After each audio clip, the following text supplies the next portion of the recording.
Bahujan Samaj party यानी BSP ने इलाहाबाद संसदीय सीट से देर रात अपना प्रत्याशी घोषित कर दिया है। जातिगत समीकरणों के आधार पर पार्टी ने रमेश पटेल चितौरी पर दांव लगाया है। उनके मैदान में आने से लड़ाई अब त्रिकोणीय होती दिखाई पड़ रही है। मूलतः जसरा ब्लॉक की ग्राम पंचायत चितौरी के रहने वाले रमेश पटेल पेशे से जिला पंचायत और पीडब्ल्यूडी में ठेकेदारी करते आए हैं। राजनीति में बहुत एक्टिव नहीं रहे हैं, पर बीएसपी के लिए बाहरी हैं। समाज से जुड़े लोगों से उनका गहरा जुड़ाव बताया जाता है, इसलिए बीएसपी ने इन पर भरोसा भी किया है। वो अखिल भारतीय कुर्मी क्षत्रिय महासभा के प्रदेश उपाध्यक्ष भी रह चुके हैं और संगठन में काफी सक्रिय भी रहे हैं। पार्टी सूत्रों का कहना है कि पार्टी से टिकट के लिए 2 पटेलों ने दावेदारी की थी और दूसरे करछना के राजेश पटेल थे। बसपा सुप्रीमो से मायावती से मुलाकात के बाद टिकट रमेश पटेल के खाते में आ गया।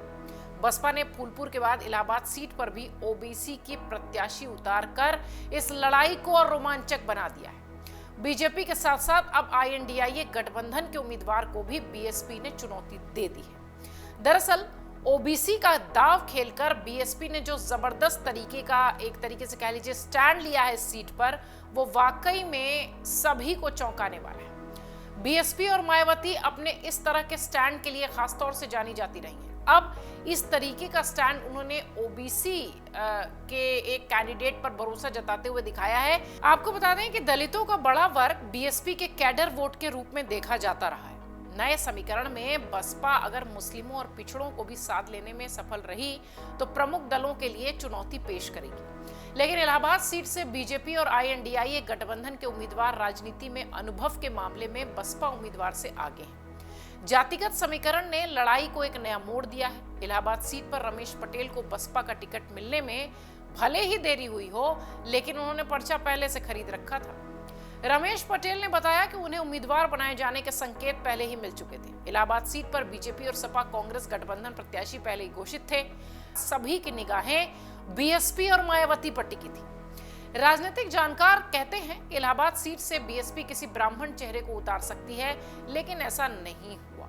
टिकट घोषित होने के बाद बीएसपी के प्रत्याशी रमेश पटेल ने मीडिया से बातचीत की। इस दौरान उन्होंने कहा कि वो किसान के बेटे हैं, जमीन से जुड़े हुए हैं, इस वजह से पीड़ितों का दर्द समझते हैं। उन्होंने सरकार पर निशाना साधते हुए कहा कि लोकतंत्र खतरे में है। मैं अंबेडकर के संविधान को मानता हूं और संविधान बचाने के हर संभव प्रयास करूंगा। आपको बता दें, इलाहाबाद सीट पर बसपा के प्रत्याशी कभी भी नहीं जीत पाए हैं। रमेश पटेल के सामने ये भी बड़ी चुनौती है। इलाहाबाद सीट अगर देखा जाए, संसदीय सीट के तहत मेजा, करछना, प्रयागराज दक्षिण, बारा और कोराव विधानसभा की सीटें आती हैं। 2022 के विधानसभा चुनाव में बीजेपी गठबंधन को 4 सीटों पर जीत मिली थी। 1 सीट सपा के खाते में गई थी। प्रयागराज दक्षिण सीट से योगी आदित्यनाथ सरकार में मंत्री हैं और 2019 के लोकसभा चुनाव में इलाहाबाद संसदीय सीट पर बीजेपी की रीता बहुगुणा जोशी को जीत मिली थी। रीता पहले कांग्रेस में थी, लेकिन बाद में बीजेपी में आ गई। चुनाव में 14 उम्मीदवार मैदान में थे, लेकिन मुख्य मुकाबला रीता बहुगुणा जोशी और सपा के राजेंद्र सिंह पटेल का हुआ था। रीता को 4,94,454 वोट मिले थे। राजेंद्र सिंह पटेल के खाते में 3,10,000 के आसपास वोट गए थे। कांग्रेस के योगेश शुक्ला तीसरे नंबर पर थे, मात्र 31,000 वोट के साथ। यहां पर चुनाव एक तरफा ही रहा था। 2019 के लोकसभा चुनाव में रीता बहुगुणा जोशी ने 1,84,275 वोटों के अंतर से जीत हासिल की थी। इसलिए हम ये आंकड़े आपको बता रहे हैं क्योंकि बीएसपी कभी भी यहां से जीत नहीं पाई है। इलाहाबाद संसदीय सीट की राजनीतिक इतिहास की बात करें तो यहां से कई बड़े चेहरे चुनावी मैदान में रहे हैं। शुरुआत में कांग्रेस का बेजोड़ गढ़ हुआ करता था ये इलाहाबाद का पूरा क्षेत्र। इस सीट से लाल बहादुर शास्त्री, जवाहरलाल नेहरू, हेमवती नंदन बहुगुणा जैसे बड़े दिग्गज नेता संसद पहुंचे हैं। इलाहाबाद सीट पर जातीय समीकरण की बात करें तो 2014 के प्रचंड मोदी लहर में भी 10 साल के बाद बीजेपी के कब्जे में यह सीट आई थी। बीजेपी के टिकट पर बिजनेसमैन श्यामा चरण गुप्ता ने और सपा के सांसद कुंवर रेवती रमन सिंह को मात्र 62,000 वोटों के अंतर से हराया था। 2019 के चुनाव में बीजेपी के टिकट पर रीता बहुगुणा जोशी को बड़ी जीत मिली थी। प्रदेश की सियासत में हाई प्रोफाइल सीटों में शुमार है ये प्रयागराज की इलाहाबाद की सीट। कभी किसी दल का लंबे समय तक ये गढ़ नहीं रहा है, यानी प्रयागराज के वोटर्स बहुत लंबा भरोसा किसी पर नहीं करते हैं, एक्सपेरिमेंट्स में भरोसा रखते हैं।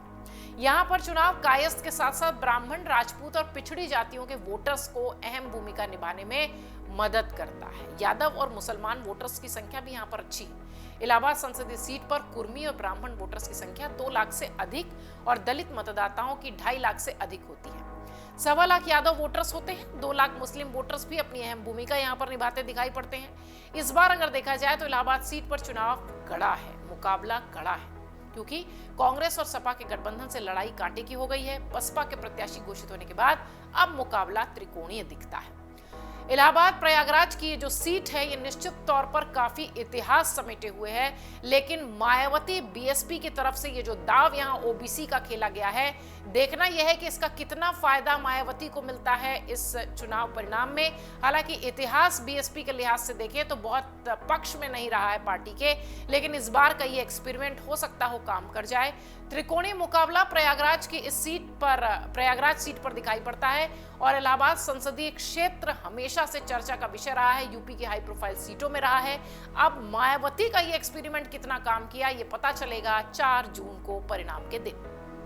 अगर आप ये वीडियो YouTube पर देख रहे हैं तो हमारे चैनल को सब्सक्राइब करें और बेल आइकन को दबाना ना भूलें। अगर आप Facebook पर ये वीडियो देख रहे हैं तो हमारे पेज को लाइक करें।